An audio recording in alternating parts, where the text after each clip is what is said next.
ॐ अज्ञानतिमिरन्धस्य ज्ञानाञ्जनशलाखया चक्षुरुन्मिलितं येन तस्मै श्रीगुरुवे नमः। नमो ॐ विष्णुपदाय कृष्णप्रेष्ठाय भूतले श्रीमते भक्तिवेदान्तस्वामिनिति नामिने। नमस्ते सरस्वती देवे गौरवाणी प्रचारिणे निर्विशेषशून्यवादी पाश्चात्यदेशतारिणे।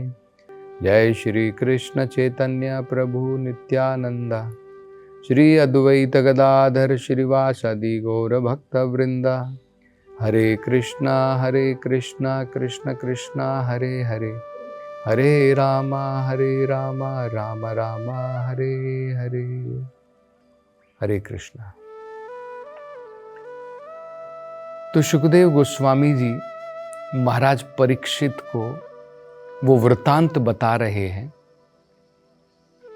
ये दिति के जो वंशज है कश्यप मुनि के द्वारा, उसका वर्णन करते हुए कि किस प्रकार से भगवान ने जब अपने दो अवतारों में, वराह के अवतार में और अपने नरसिम्हा के अवतार में, हिरण्याक्ष और हिरण्यकशिपु जो दिति के दो पुत्र थे और बड़े ही ताकतवर असुर थे, जब उनका वध किया तो दिति के मन में प्रतिशोध की भावना जागृत हुई कि इंद्र के कारण मेरे पुत्रों का वध हुआ है, अब मैं ऐसे पुत्र की प्राप्ति करना चाहती हूं जो इंद्र का वध कर सके। और ये भावना, ये विचारों के साथ में दिति ने अनेकों प्रकार से अपने व्यवहार में बदलाव किया, कृत्रिम तरीके से अपने पति की सेवा की, उनकी आज्ञा का पालन किया, बड़े ही विनम्रता भाव से सेवा में लगी रही, लेकिन एक मकसद था, एक उनका लक्ष्य था, भगवत प्राप्ति के लिए नहीं, और ना ही असल में अपने पति कश्यप मुनि को संतुष्ट करने के लिए, उनसे कुछ वो प्राप्त करना चाहती थी। तो ये हमने चर्चा की थी कि जब व्यक्ति किसी भौतिक कामनाओं से, जब व्यक्ति उसमें बह जाता है तो अपने विवेक को खो देता है और कुछ भी करने के लिए तैयार होता है। तो यहां पर हम दिति के इस प्रकार के व्यवहार को देख सकते हैं कि अपनी इच्छा पूरी करने के लिए उन्होंने किस प्रकार से कश्यप मुनि को संतुष्ट किया। बाद में जब कश्यप मुनि को पता चलेगा कि दिति मुझसे क्या वर मांग रही है, तब वो दिति को धिक्कारेंगे। लेकिन कश्यप मुनि जो है संतुष्ट हो गए हैं और उन्होंने कह दिया है, दिति तुम्हें जो वर चाहिए वो मुझसे तुम मांग लो। तो सुखदेव गोस्वामी जी बता रहे हैं, जो व्यक्ति आध्यात्मिकता में प्रगति करना चाहता है, अगर पुरुष है तो उसे अपने गृहस्थ जीवन में स्त्री का संग केवल पुत्र की प्राप्ति के लिए करना चाहिए। इसी प्रकार से स्त्री अगर आध्यात्मिक प्रगति करना चाहती है तो गृहस्थ जीवन में केवल पुत्र प्राप्ति के लिए ही संभोग होता है। पति पत्नी जो हैं केवल काम वासनाओं को पूर्ण करने के लिए गृहस्थ जीवन नहीं बिताते हैं। उससे क्या होगा, अगर पति केवल काम वासनाओं से प्रेरित होकर के अपनी पत्नी के ऊपर मुग्ध हो जाता है, स्त्री की तरफ आकर्षित रहता है, तो उसके आध्यात्मिक जीवन में बाधा आती है। ये बड़ी महत्वपूर्ण बात अब सुखदेव गोस्वामी जी बता रहे हैं। वो कहते हैं कि सबसे पहले ब्रह्मा जी ने स्त्री को क्यों बनाया? प्रजा सृजन के लिए, काम वासनाओं को पूर्ण करने के लिए मात्र नहीं, उस प्रजा सृजन करने के लिए व्यक्ति की कामनाएं अपने आप पूरी हो जाती। भागवत में, भगवत गीता में यह बताया है। भगवान स्वयं कहते हैं, धर्म अविरुद्धो कामो अस्मि भरतर्षभा। हे अर्जुन, जो काम, जिस काम का प्रयोग धर्म के विरुद्ध नहीं होता है, वो मैं हूं। मतलब जब पति और पत्नी संभोग करते हैं पुत्र प्राप्ति के लिए, ताकि जो संतान पैदा हो वो भी कृष्णा भावनामृत में आगे बढ़ सके, उसको भी एक अवसर प्रदान हो कि वो भी इस भौतिक संसार से बाहर निकल सके, जन्म मृत्यु के चक्र से, उसको गृहस्थ आश्रम कहते हैं। तो यहां पर सुखदेव गोस्वामी जी वही बता रहे हैं कि ब्रह्मा जी ने सबसे पहले किस प्रकार से स्त्री का सृजन किया।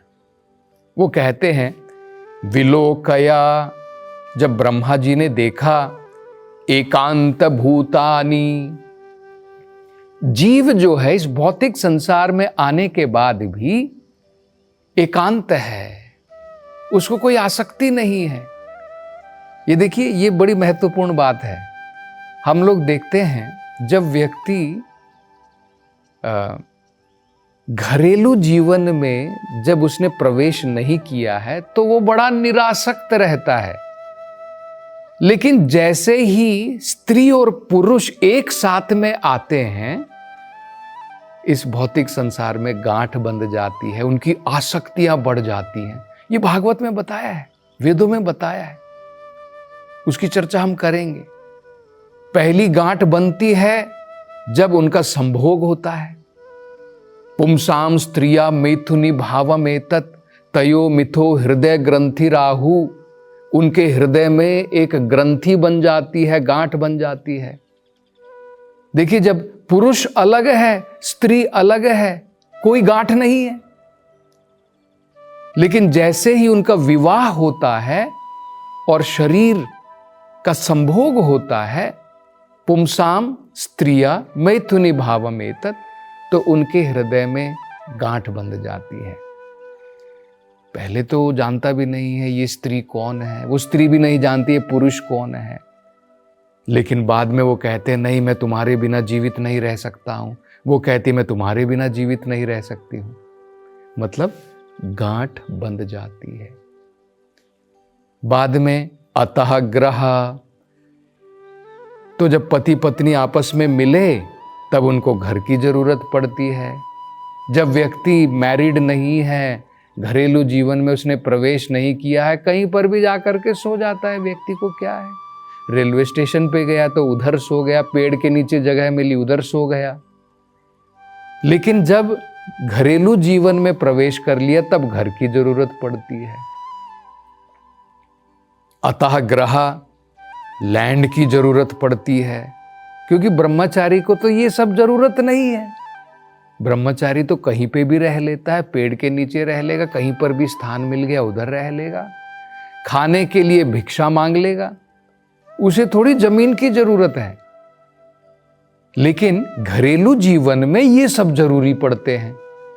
तो घर, जब घर आ जाता है, हमारी आसक्ति अब घर से भी बढ़ जाती है। मेरा घर, स्वीट होम, हम घर के सामने लिखते हैं। तो अतः ग्रह, क्षेत्र, तब जमीन जायदाद की जरूरत पड़ती है। सुता, फिर संतान की जरूरत पड़ती है, क्योंकि बिना संतान के, चाणक्य पंडित कहते हैं, पुत्र विना ग्रह शून्यम। घर जो है बिल्कुल शून्य के बराबर रहता है, जिसके घर में संतान नहीं है। सूता आपता, फिर रिलेटिव्स की जरूरत पड़ती है कि भाई जब इनके घर में कुछ फंक्शन होगा हम उनके घर में जाएंगे, हम उनको दिखाएंगे हमारा घर कितना बढ़िया है, हमारे पास में कार है, मोटर है, बंगलो है। रिलेटिव्स की जरूरत पड़ती है।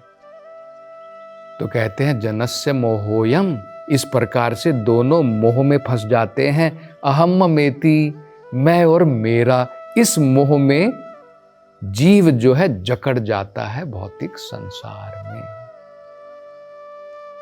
तो ब्रह्मा जी ने जब देखा कि जीव का उन्होंने सृजन कर दिया है, जीव इस भौतिक संसार में आ गए हैं, लेकिन एकांता, उनका इस भौतिक संसार में कोई आसक्ति ही नहीं है, प्रजा सृजन की कोई आसक्ति नहीं है।